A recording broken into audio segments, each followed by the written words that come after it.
श्री राम जय राम प्रेम भिक्षी महाराज प्रेरित अखंड हरिनाम संकीर्तन मंदिर कालावर रोड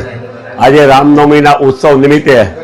सवारथी भक्तोनी बहुत भीड़ है और अत्यारे हजारों लोगों अंदर प्रसाद लेवा आव्या छे और राजकोटनुं एकमात्र एवुं मंदिर है कि एना दरवाजा क्यारेय बंध ज नथी थता 42 वर्ष कन्टिन्यू डे एंड नाइट अखंड संकीर्तन चाली रह्युं छे। અને આ મંદિરની એક ખાસિયત છે કે અહીંયા ભેટપેટી પણ નથી સન્મુખ, અહીંયા ઠાકોરજી આ કાર્ય ચલાવે છે અને હજારો લોકોની સંખ્યામાં આવે છે, કન્ટિન્યુ રાતના 12 વાગ્યે ચાલે છે અને આજે રાત્રે 9:30 થી 12:30 દીવના જિગ્નેશભાઈ ટીલાવતનો પણ વિશેષ કાર્યક્રમ છે અને અત્યારે પણ હજારોની લોકોની અંદર પબ્લિક પ્રસાદ લઈ રહી છે। જય સિયા રામ।